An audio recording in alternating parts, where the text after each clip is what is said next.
కిచెన్లోకి oil cans తెచ్చుకున్నాను అనమాట 3. అంటే స్టీల్ది ఆల్రెడీ ఉంది, కాకపోతే దాంట్లో నెయ్యి పెట్టుకుంటున్నాను, అందుకే తీసుకున్నాను అనమాట. సో 3 ఆయిల్స్ యూస్ చేస్తాం కాబట్టి 3 తెచ్చుకున్నాను. సో ఈరోజు అది ఎలా సర్దుకున్నాను ఏంటి అని చెప్పి చూపించబోతున్నాను. దాంతోపాటు ఇంకా మంచి మంచి రెసిపీస్ 2 చూపించబోతున్నాను. హలో అండి, this is Anu, welcome to Sri vlog. అందరూ ఎలా ఉన్నారు? మనం ఏదైనా ఒక్కసారి చూడంగానే కొనేస్తే అది మనకి ఎంతవరకు యూజ్ అవుతుంది అని చెప్పి తెలియదు కదా. నేనైతే అది ఎక్కువ ఫాలో అవుతా. ఏదైనా నచ్చితే ఆ షాప్కి 3-4 సార్లు తిరుగుతా. ఈ ఆయిల్ క్యాన్స్, ఈ లేజీ సూజన్ కొనడానికి కూడా అంతే అయింది నాకు. లిటరల్లీ 4 డేస్ కంటిన్యూస్గా వెళ్ళి ఆ షాప్లో చూస్తూ ఉన్నాను అనమాట. ఒకసారి అయితే తెచ్చుకొని కార్ట్లో పెట్టేసుకుని బిల్లింగ్ దగ్గరకు వచ్చి ఆ క్యూ ఎక్కువ ఉంది, పర్లేదులే చూద్దాం, ఇంకేమైనా చేయొచ్చేమో చూద్దామని చెప్పి, అంటే వేరే వేరే సైట్స్ కూడా ఉంటాయి కదా, అమెజాన్ అని అట్లా, దాంట్లో ఎలా ఉన్నాయి ప్రైసెస్ అని చెప్పి చూడటానికి అలా సెర్చ్ చేశా. కానీ చూస్తే నాకు ఈ షాప్లోనే కొంచెం తక్కువగా అనిపించింది అనమాట ఇక్కడున్న రేట్స్కి. సో ఈ లేజీ సూజన్ తీసుకున్నాను, ఇంకొక 3 ఆయిల్ డిస్పెన్సర్స్ తీసుకున్నాను. మీరు చూస్తున్నది అది స్క్రీన్లో. ఇదేంటంటే లేజీ సూజన్ బాగుంది కదా పెద్దగా, దీని మీద అన్నీ పెట్టేసుకోవచ్చు. మెయిన్ ఇది తీసుకోవడానికి రీజన్ ఏంటంటే అన్నీ ఒక దగ్గర లేవు, అక్కడ కొన్ని ఇక్కడ కొన్ని అట్లా ఉన్నాయి. సో కొంచెం పెద్దది తీసుకుంటే అన్నీ దాని మీదే పెట్టేసుకోవచ్చు కదా అన్న ఉద్దేశంతో తీసుకున్నాను అనమాట. ఇప్పుడు తీసుకుని దాన్ని మామూలుగా సోప్లో ముంచిన క్లాత్తో తుడిచేసుకున్నాను. సేమ్ విత్ బాటిల్స్ కూడా తీసేసుకుని మంచిగా తుడిచేసుకుని దాంట్లో ఇంకా ఆయిల్ పోసేసుకుంటున్నాను. నాకు ఈ స్టీల్ ఫన్నెల్ చాలా బాగా అనిపించింది. ఇక్కడికి వచ్చిన కొత్తలో తీసుకున్నాను, అమెజాన్లో తీసుకున్నాను. ప్లాస్టిక్ అంటే కొంచెం ఎట్లయినా డిష్ వాషర్లో వేసినా వేరేగా కడుక్కున్నా కొంచెం ఆయిల్ వేడిగా ఉన్నా కూడా వాసన వస్తూ ఉంటుంది కదా, అందుకే నేను స్టీల్కి షిఫ్ట్ అయిపోయాను. సో నేను తీసుకున్న ఆయిల్స్ ఏంటంటే మస్టర్డ్ ఆయిల్, మామూలు రిఫైన్డ్ ఆయిల్ కొంచెం, అండ్ ఇంకోటి నువ్వుల నూనె. ఈ 3 ఆల్టర్నేట్గా కొన్ని కూరల్లో నువ్వుల నూనె, కొన్నిట్లలో రిఫైన్డ్ ఆయిల్, కొన్నిట్లలో ఆవ నూనె, ఇలా వేస్తూ ఉంటే పోపులు చాలా బాగుంటాయి. అందుకే 3 వాడుతూ ఉంటాను. ఇప్పుడైతే రిఫైన్డ్ ఆయిల్ పోస్తున్నాను.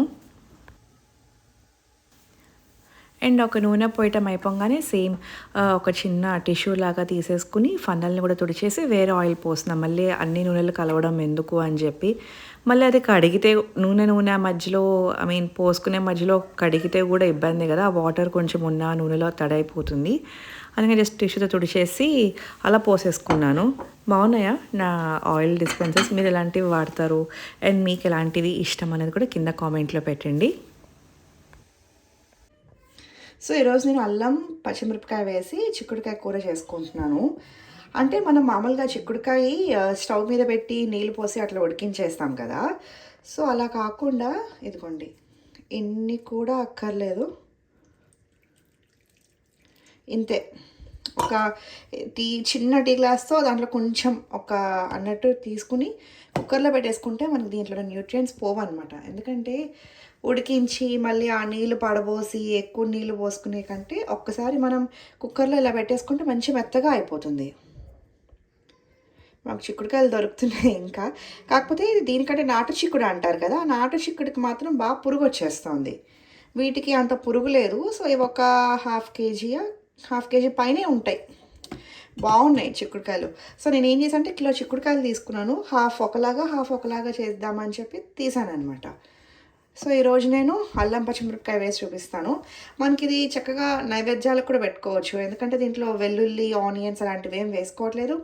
అండ్ ఇంకా హెల్దీ కూడా. అల్లం తీసుకోవడం బాడీలోకి మంచిది కదా. సో నేను మీకు చూపిస్తాను. ఫస్ట్ ఇదైతే కుక్కర్లో పెట్టేసుకున్నాను. దీంతోపాటు ఈరోజు నేను దోసకాయ టమాటా పప్పు చేస్తున్నాను. దోసకాయ మాకు ఇక్కడ చేదుగా దొరుకుతాయి దోసకాయలు, సో మధ్యలో గింజలు అయితే తీసేయాల్సిందే, తీసేయకుండా అయితే బాగా చేదైపోతుంది పప్పు. సో ఈ 3 కలిపి నేను కుక్కర్లో పెట్టేసుకుంటా. సో ఇలా కుక్కర్లో పెట్టేసుకున్నాను. ఇలా కింద పప్పు, దాని మీద చిక్కుడుకాయ ఇలా మూత పెట్టేసి, ఇది నేను ఇంకా దీంట్లో నీళ్ళు కానీ ఏం పోయలేదు, ఎందుకంటే దీంట్లో ఆల్రెడీ వాటర్ ఉంటుంది, టమాటో నుంచి కూడా వాటర్ వస్తుంది కాబట్టి మనకి హ్యాపీగా మంచిగా కుక్ అయిపోతుంది. అంటే కొంతమంది అంటారు మన కుక్కర్ గిన్నెలు ఉంటాయి కదా అదైతే ఈజీ కదా అని.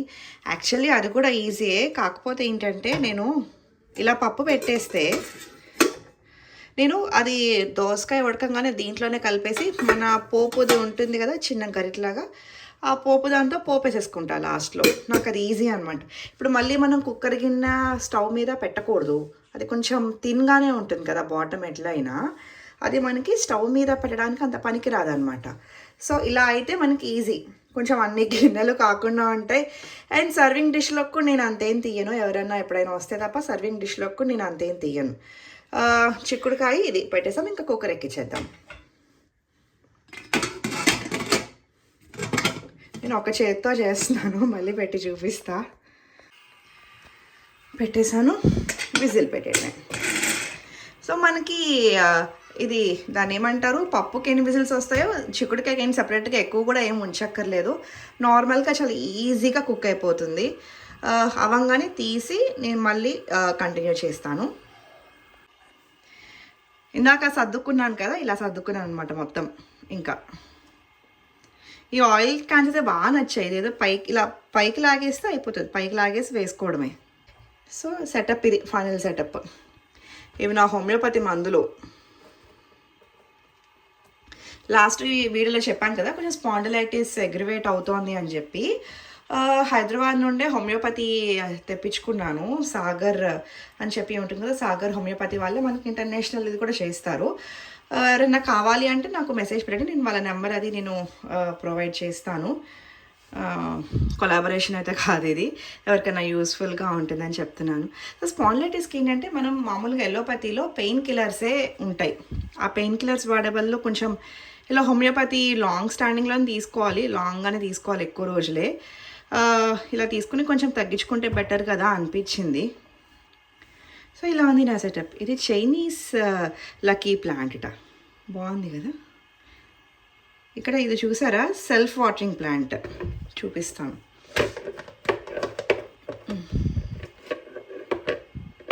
అమ్మా, ఇక్కడ నీళ్ళు పోసేసి ఇలా పెడితే ఈ ఒత్తులు ఉన్నాయి కదా, దాంట్లో నుంచి మనకి వాటర్ తీసుకుంటూ ఉంటుంది ప్లాంట్.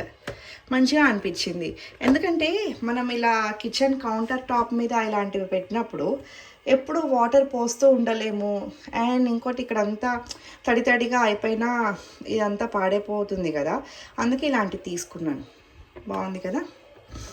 ఇంకేది ఉప్పు కారం, ఉప్పుకేమో లైట్ మూత, కారంకేమో డార్క్ మూత తెలియటానికి. నా బుజ్జి రోలు, నైఫ్ కూడా ఇక్కడే పెట్టుకున్నా. నా మిల్క్ ఇది కూడా, కాఫీది కూడా ఇక్కడే పెట్టేసుకున్నాను. ఇది ఇక్కడేమో క్యాండిల్, లాస్ట్ వీడియోలో మీరు చూసారు. ఇదేమో ఇలాచీ. ఇలాచీ నేను బిర్యానీ స్పైస్ బాక్స్ లాస్ట్లో చూపించాను కదా, దాంట్లో పెట్టుకుంటే నెక్స్ట్ దీంట్లో కూడా పెట్టుకుంటా. ఒక్కొక్కసారి కొంచెం నోరు ఇదిగా అనిపించినా వేసుకోవచ్చు. మనకి టీ పెట్టుకోవాలన్నా, ఇలాచీ చాయ్ పెట్టుకోవాలన్నా టక్కుని తీసి వేసుకోవచ్చు అని చెప్పి నేను ఇలా పెట్టుకుంటూ ఉంటాను. నాకు ఈ బాక్స్ చాలా నచ్చింది, ఇండియాలో తీసుకున్నా అమెజాన్లో. మీరు ఎలా ఆర్గనైజ్ చేసుకుంటారో, నూనెలో అవన్నీ ఎలా పెట్టుకుంటారో నాకు కింద కామెంట్లో పెట్టండి. మీరు ఎలాంటివి ఇష్టపడతారో కింద కామెంట్లో పెట్టండి. And please do like, share and subscribe. మళ్ళీ చెప్తున్నాను. సో ఇక్కడేమో పొద్దున మనకి అవసరమయ్యే చియా సీడ్స్ అని చెప్పి హనీ, ఇదేమో కళ్యాణ్ హనీ, వెనకాలేమో నా హనీ, రుషాంక్కి ఎగ్స్, అండ్ ఇంకా జొన్నపిండి, రాగిపిండి. రాత్రి ఈ మధ్య ఒక్కొక్కసారి జొన్న రొట్టెలు చేసేస్తున్నాను ఈజీగా.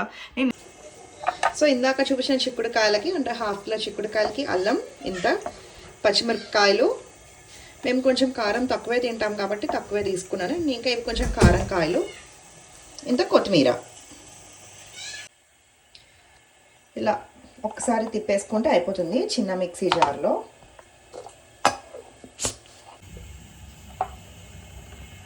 మంచిగా అయిపోయింది పేస్ట్. దీంట్లో చింతపండు కూడా ఏం అవసరం లేదండి.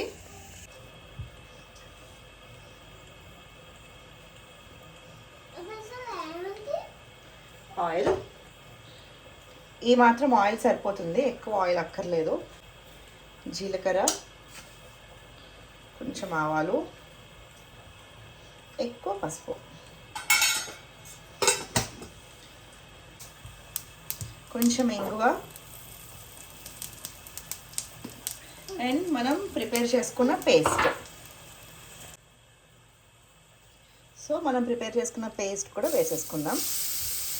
ఆ అల్లం, పచ్చిమిరపకాయ, కొత్తిమీర కొంచెం పచ్చి వాసన పోయేదాకా, మరీ డీప్ ఫ్రై దాకా అక్కర్లేదు.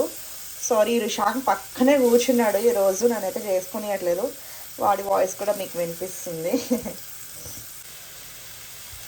ఇలాంటిదే వాడుతూ ఉంటాను. ఇది కొంచెం ఓడిపోయినా కూడా ఇది ఇలా మొత్తం ఫుల్గా తీసుకోవడం మనకి ఈజీగా వస్తుంది అనమాట.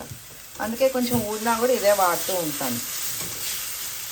అడుగంటేస్తోంది. మనం ఉడికించి పెట్టుకున్న చిక్కుడుకాయ ముక్కలు.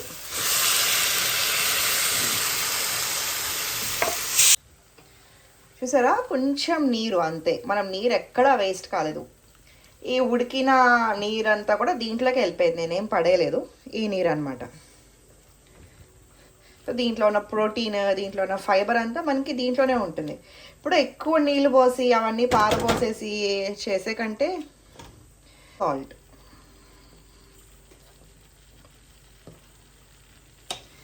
అయిపోయింది. కొంచెం ఈ నీళ్ళు కూడా పోగానే దించేసుకోవటమే. ట్రై చేయండి. ఆనియన్ లేదు, గార్లిక్ లేదు అని చెప్పి అనుకోవద్దు, చాలా బాగుంటుంది. అండ్ మెయిన్ మీకు ఒక వెరైటీ కదా చిక్కుడుకాయలో. ఇప్పుడు మనం చిక్కుడుకాయ టమాటా వేసి చేస్తాం, చిక్కుడుకాయ బంగాళదుంప అవన్నీ టమాటా అవన్నీ వేస్ట్ చేస్తాము. సేమ్ అలానే ఇది కూడా ఒక వెరైటీ అండ్ ఈజీ. అండ్ మనకి మహానైవేద్యాలు అవి పెట్టాలి అన్నప్పుడు మనకి ఇలాంటి కూరలు ఈజీ కదా అది. సో నా పప్పు అయిపోయింది. పప్పు కూడా ఇందాక పోపు వేసేసుకున్నాను ఇదే గిన్నెలో. ఇందాక పప్పు పెట్టిన గిన్నెలోనే దోసకాయ ముక్కలు టమాటా ముక్కలు వేసేసి పోపు వేసేసుకున్నా. వీడేదో అంటున్నాడు, ఒక్క నిమిషం. ఎందుకు రిషాంక్? హలో చెప్పు. అలానే ఉంటుంది మరి, నువ్వు తీసేస్తావు కదా లేకపోతే, అందుకే గట్టిగా పెట్టాను. చక్కగా అయిపోయింది కూర. చూసారా, ఆ మాత్రం నీళ్ళు కూడా ఇంకిపోయినాయి. ఇంకా దింపేసుకోవచ్చు. స్టవ్ ఆపేస్తున్నాను. దోసకాయ టమాటా పప్పు, చిక్కుడుకాయ కూర, గోంగూర పచ్చడి, పెరుగు.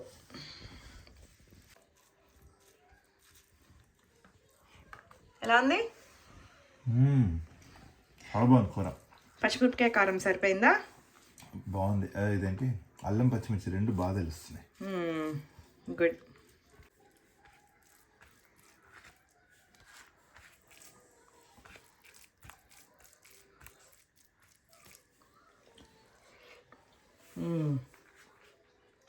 బాగుంది. ఉగాది అప్పుడు తెచ్చుకున్నాం అరిటాకులు, 2 ఎక్స్ట్రా ఉన్నాయన్నమాట. అందుకే ఈరోజు కానిచ్చేస్తున్నాం. మళ్ళీ శ్రీరామనవమికి మళ్ళీ అరిటాకులు. మీలో ఎంతమందికి అరిటాకులు తింటాం ఇష్టం? పప్పు ఆమె బాగుందా రిషా?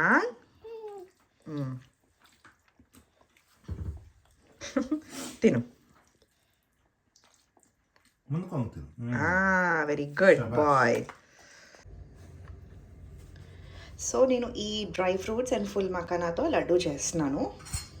ఏమేమి తీసుకున్నానంటే వాల్నట్స్, బదాం, జీడిపప్పు, ఫుల్ మకానా, అన్నిటికంటే కొంచెం తక్కువ బెల్లం.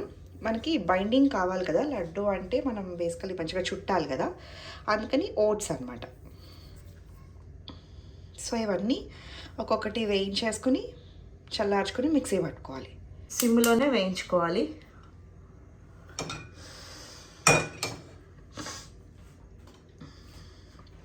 ఫస్ట్ ఓట్స్ వేసేద్దాం. కొంచెం పెనం వేడకంగానే ఓట్స్ వేద్దాం. ఇది పిల్లలకి చాలా మంచిదండి, ఎందుకంటే ఇప్పుడు వాళ్ళు డ్రై ఫ్రూట్స్ ఒక్కొక్కసారి తింటారు, ఒక్కొక్కసారి తినరు, వెంటబడుతూ ఉండాలి కదా. సో లడ్డు అనేసరికి ఇష్టంగా తినేస్తారనమాట. అందుకనే నేను ఇలా చేస్తూ ఉంటాను. Literally weekly once or weekly twice కాదులేండి, 2 వారాలకు ఒకసారి, వారానికి ఒకసారి చేస్తూ ఉంటాను. అండ్ రోజు నేను కూడా మర్చిపోతూ ఉంటా, బాదం నానేయాలి, అది తినాలి, ఇది తినాలి అని చెప్పి. అండ్ ఇంకా వాల్నట్ కొంచెం బిటర్ అనిపిస్తుంది కదా, అది ఒట్టిగా తినడానికి ఇష్టపడరు. ఇప్పుడు మనకే అబ్బా అనిపించి కొంచెం కిస్మిస్తో వాటితో తింటూ ఉంటాం.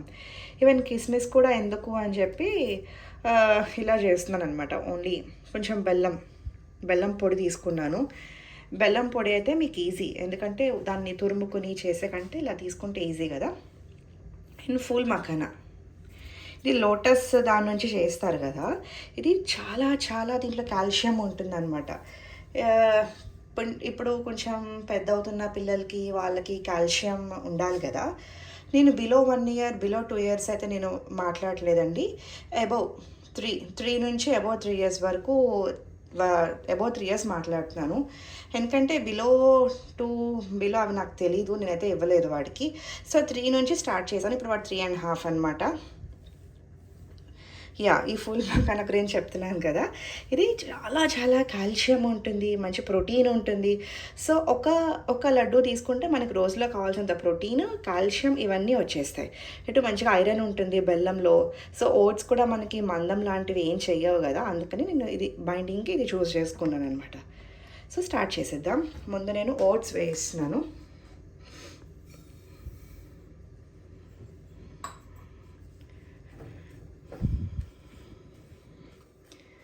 ఓట్స్ కొంచెం ఇలా ఉన్నాయి కదా, కొంచెం గోల్డ్ కలర్లోకి వచ్చేదాకా మనం ఇలా వేయించుకుంటే అయిపోతుంది. నేను డ్రై రోస్టే చేస్తున్నానండి. నేను దీంట్లో ఆయిల్ కానీ నెయ్యి కానీ ఏం వేయలేదు. మనం అన్నీ మిక్సీ పట్టుకోగానే మనం వేసుకోవాలి. ఒక్కొక్కటి వేయించుకుంటే మంచిది. సో బాదం కూడా కొంచెం పైన మనకి బ్లాక్గా అవుతుంది అనమాట, చాలా కొంచెం బ్లాక్గా అవుతుంది. సో ఇక్కడ చూసారా బ్లాక్ అవటం స్టార్ట్ అయిపోయింది అండ్ చిట్ అని సౌండ్ కూడా వస్తుంది. ఇంకా తీసేసుకోవచ్చు అన్నమాట మనం.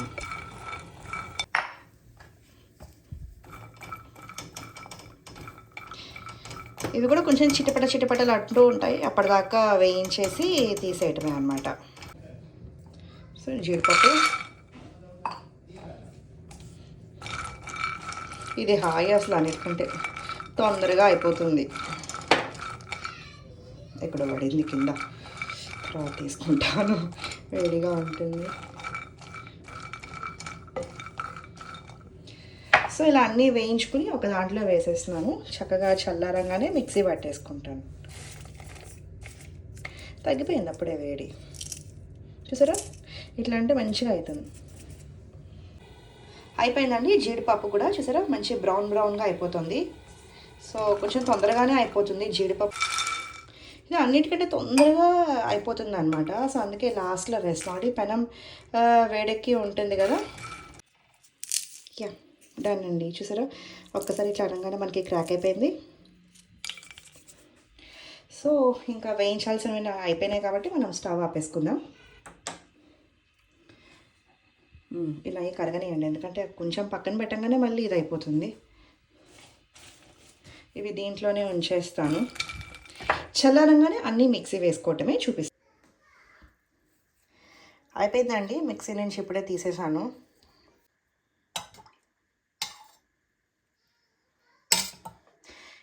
ఇప్పుడు కొంచెం మనం సున్నుండ చేసేలాగానే ఇక్కడ నుంచి ప్రాసెస్ అంతా మనం సరే కలిపేసుకుని ఉండలు చుట్టేసుకుంటే అయిపోతుంది. చూసారా ఎంత బాగుందో.